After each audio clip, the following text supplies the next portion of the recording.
Good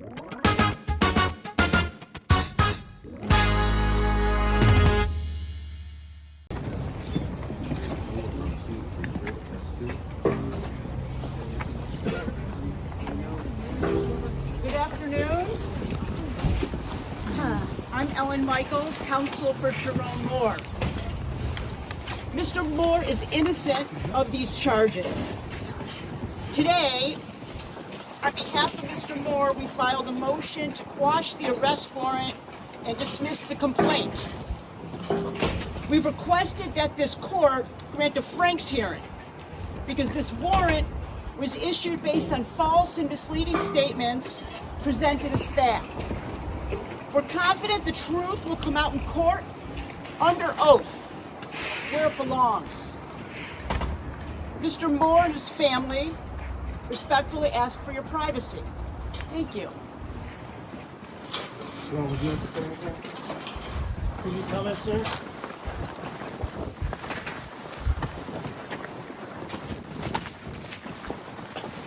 In this case, that the arrest should be quashed, meaning the arrest is not valid and any evidence taken or received as a result of that arrest should be quashed and suppressed.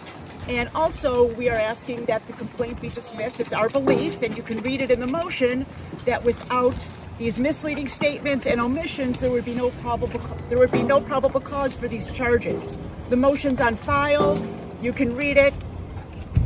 So Have a great day. Misleading statements by whom? I'm going to go ahead and get into the Sherrone Moore situation because today he was in court and his attorney is pushing to have the charges dismissed, which, I mean, whatever. This is the kind of story that instantly raises questions, not just about him as a person, but about Michigan football as a program.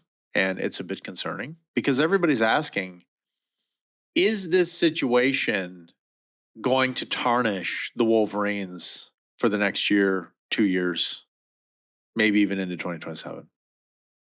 And it's not an idle question because in college football, especially today, reputation is everything.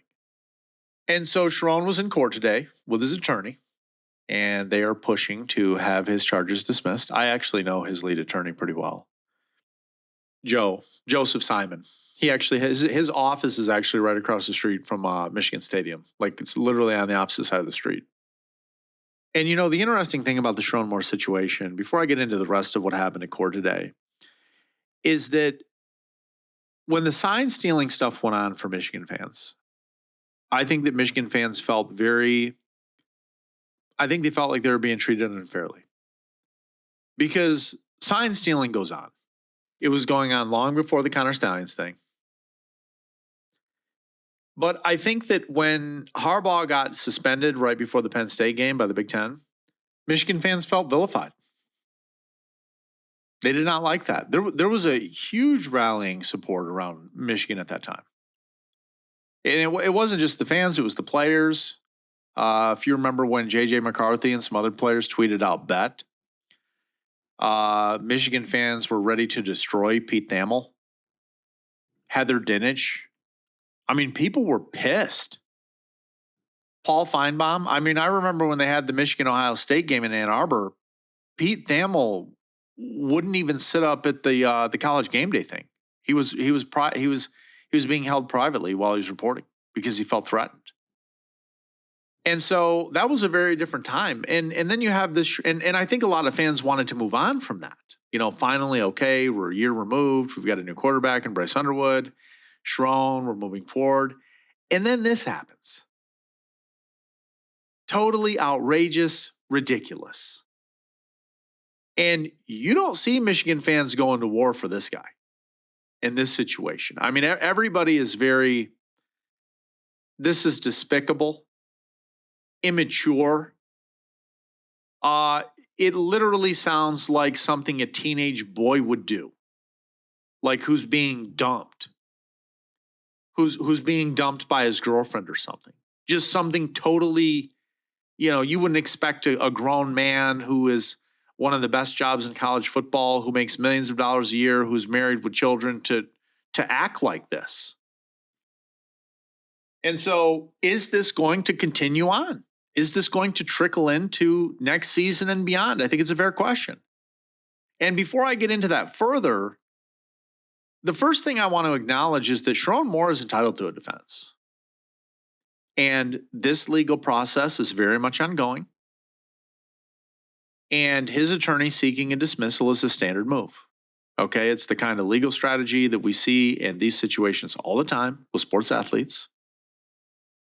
But that doesn't stop fans, analysts, and even recruits from paying attention to this. I mean, every time there's an update, there's, people all over it still. And in the court of public opinion, things move a lot faster than the legal system. People are very quick to form judgments, even Michigan fans. And that's where the potential damage to Michigan football comes in. Obviously, they have a new coach, Kyle Whittingham. They're trying to, move on, start fresh. But you have to think about it from a fan's perspective. And Michigan has one of the most passionate fan bases in all of college football.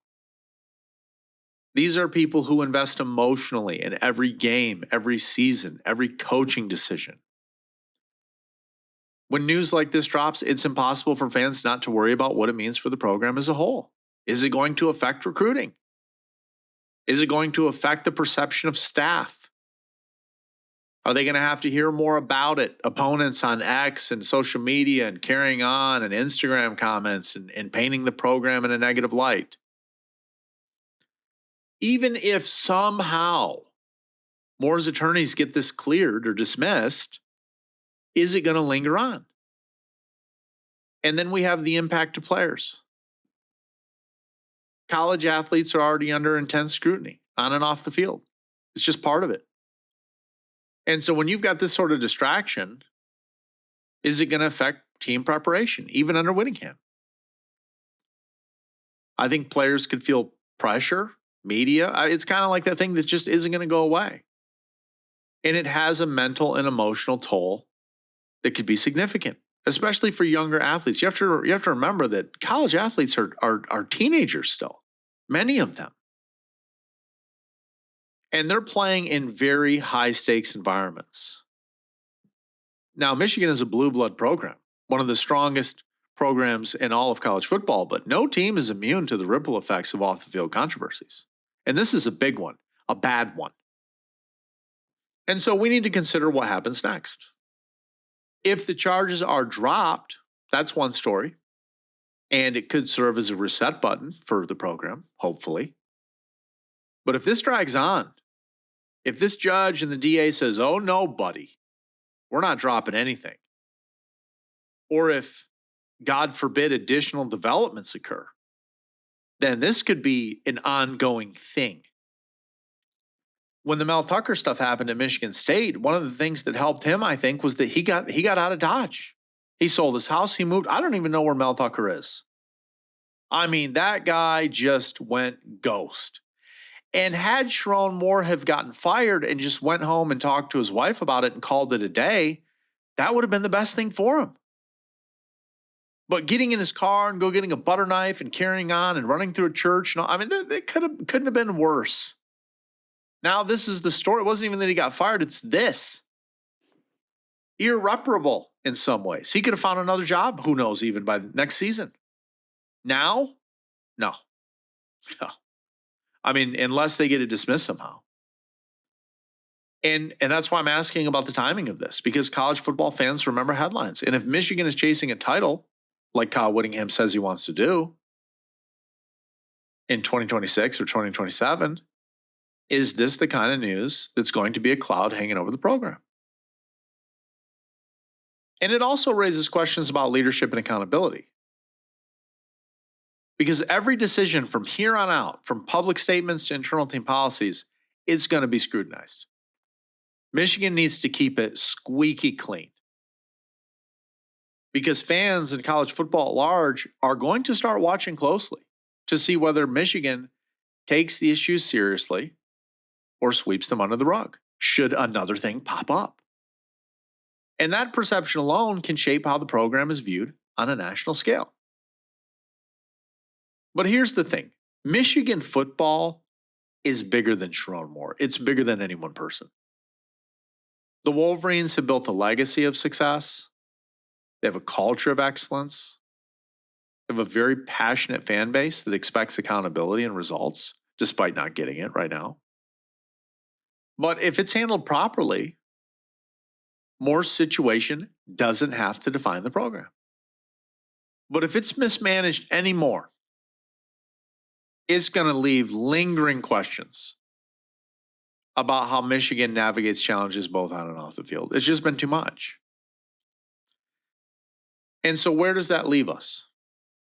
I think fans are anxious to get this behind them. I think players that are still there are focused, but I think they could be distracted by this. And honestly, I think the program is walking a very fine line. Now, Michigan has an opportunity here. Let me be clear about that, to demonstrate some resilience, to show that they can manage this while continuing to compete at the highest level. And a lot of that starts with Kyle Whittingham. But the court proceedings today and that have been going on, they're really at the beginning of this, despite the attorneys wanting to end it now.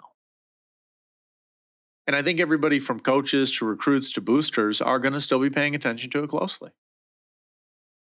And at the end of the day, Sherrone's court appearance is more about legal strategy than anything else. It's about optics, what he's going to do. And the Wolverines have the tools to navigate this, but it's going to take careful handling, clear communication, and focus on the bigger picture. And their bigger picture is moving on, Kyle Whittingham, and pursuing a national title. And I think how they respond is going to tell us about whether Michigan football can emerge unscathed and starting anew, or whether this is going to be something that lingers, as some of the last few things have, unfortunately. We're going to keep an eye on it. Keep it locked. You're listening to Midnight Sports Detroit.